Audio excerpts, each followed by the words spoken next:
He did not die in the river. There was no river. No river killed him. They say, oh, but some people died in the river. Some people fell in the river. He was the person that was targeted. Every other person was a victim of circumstance. Every other person around Mr. Pope was a victim of circumstance. He was the main target. They have been targeting him for a long time. They have been targeting him for a long time. The people did it. They did it the moment he left the river. They collected him from the river. Something was placed on him. They carried something. Somebody carried something in the hand. Carried something and put it on him. He inhaled it. The moment they took him from the river, he inhaled it. But life was still in him. He was still very much alive. But he was brought down. More to say, the job was completed when they took him, but they needed the environment of the water to establish a story, to reduce investigation, so that investigation won't go far. It's the river. They'll say it's the river. If you have not shared this video, then you're not helping the community. Share this video and help the community. Hi guys, I want to talk, and I want to talk to some people, some group of people, crew members, crew members in Nigeria, who are the pillars of every production set. Over the years, we've seen great movies being chunked out of Nigeria, making it to Netflix, making it to Amazon, and producers making multi-millionaire. The other day, shout out to Funke Akindele, who just made $1 billion, over $1 billion from a film.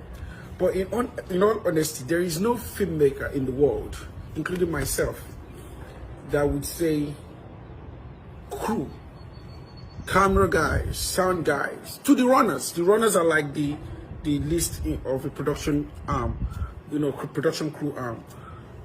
But to the runners, no filmmaker would say he or she made great films without having an amazing crew, right? But I can tell you for sure, and what I'm about to say includes me. I'm also guilty of it. So I'm not coming here to speak and feel like I've been so great, I've been so awesome. No, I've not been great, I've not been awesome. So as other filmmakers before me, and so as other filmmakers who's also doing it, right after I came in. But also, I understand that situation is hard, so sometimes it's also tough on us as a filmmaker. But you see this incident that happened in the last couple of days, rest in peace to Junior Pope. I don't know him personally. I'm not coming here to act like I know Junior Pope. No, I'm not coming here to speak on Junior Pope. I'm coming to speak on the crew. Now, when that accident happened, we all are on our phones, right? We saw everything, and I could see the energy at which the energy that was being made, towards Junior Pope. Everybody who contributed and made great effort towards getting him, reviving him. God bless you all. But there was no report or information about the crew, right? Now, we got a confirmation on the death of people, right? Less attention, less light has been shared towards the life of the crew members who passed away, the makeup artist, the sound guy, and the rest of the other people. I personally, I decided to reach out to these families, and I made my own little effort as an individual who feels the pain.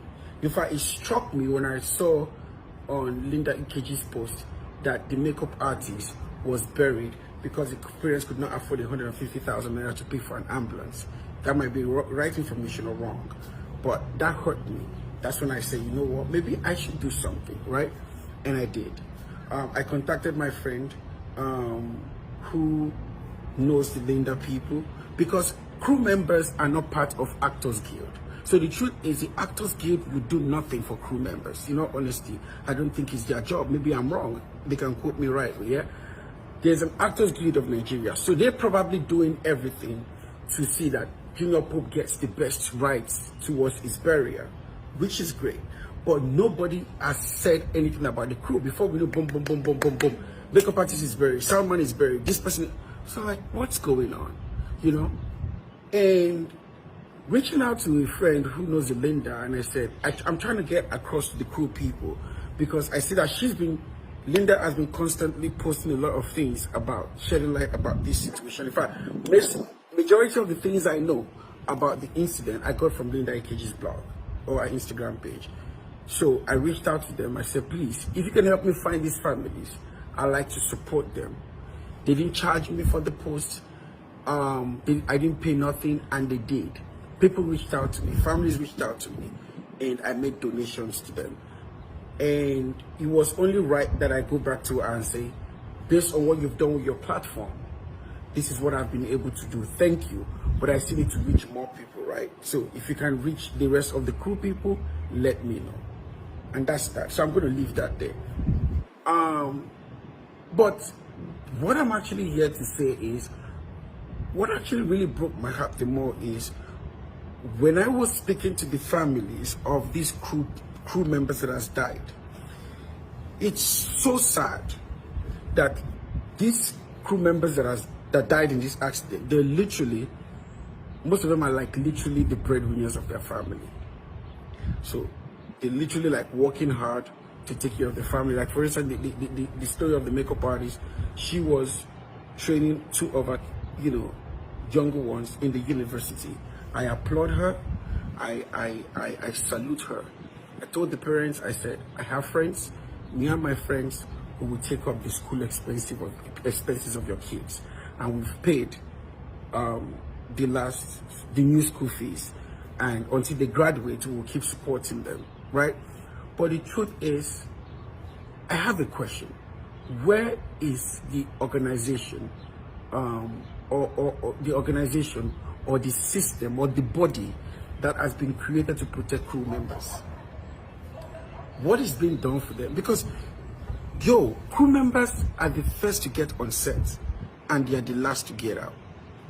They are the first to get on set, and they are the last. These guys work round the clock.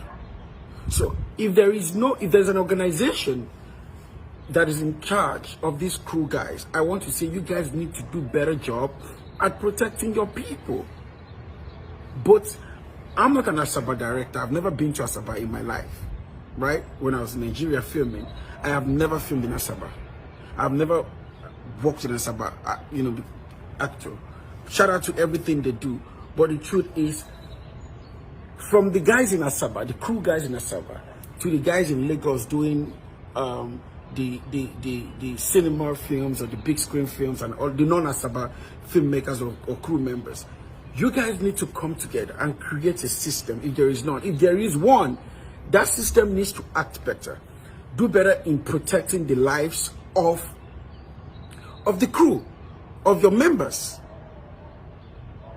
You people need to do better. But if there is none, this is my advice. You people need to come together, create a system, create a body. Maybe a director of photography will be your chairman, or a director could also be your chairman. A director could also be your chairman. A director who is a part of the Directors Guild of Nigeria can also be the chairman of the crew association, right? You people need to do better in protecting yourself. Ask for the right pay. Ensure you're paid. Ask for a conducive environment to work. Ensure it's created. If you're doing a production where you feel like your life is at risk, ask for the right things, the necessary things that needs to be done for you to be protected. For instance, security. How secured are you to work in that environment? I've seen sets where crew members are working, touts came and they broke one of the crew members' head. The guy is just trying to earn 40,000 naira, but his head is broken. Right? So ask for security. Ask for good transportation. Ask for good accommodation. And when you need to film in high-risk environment, like you crossing a boat, life insurance. You see, I didn't know how crazy we are in Nigeria, how mentally crazy we are, until I literally moved to this country to see that there are some basic things we take for granted, like insurance, insuring your life, to ensure that if maybe you didn't even die, maybe you just had an accident and you can't walk, what happens? What happens to you that period? And when you die, what happens to your family? So, filmmakers, we need to, as I'm putting it, we need to do better when we're filming in Nigeria. Like here in America, my last production, I couldn't hire an actor and a crew because their management wanted me to provide proof of insurance. Until I provided that proof of insurance, no actor came on my set, no crew members came on my set. It can be done in Nigeria. And when I did it, I was like, wow, we've not been doing well in Nigeria. All of these things, they are basic things. Basic, very basic. And if you guys don't create a system where you demand for it, it will never be given to you. And if you create it, understand that there is no filmmaker in Nigeria that will be able to operate without you people. Nobody, not even me, not even the Kemi Adetiba, not even the Kunla Folayo. Nobody can operate without a crew member. We need you guys to function. So if you don't stand up and start demanding what you're entitled to, I have seen in this country, here in the United States of America, where a crew member is also a co-executive producer, because one guy said, you know what, I don't want to be paid. I want royalties. You can do that. There's a system. There's a body. So we've lost crew members. Nobody gives a shit about them. Nobody is talking about them. Now their family are going through pains and sadness because they are not sure where the next meal will come from, because their breadwinner has sank with the boat. And they could not even be brought home to bury it because they could not afford to do some certain rights that allowed them to be taken home. So I hope a crew member somewhere has listened to what I have said. You guys can come together and create a system where you are very well protected. The Actors Guild of Nigeria will not protect you because the Actors Guild of Nigeria protect the actors.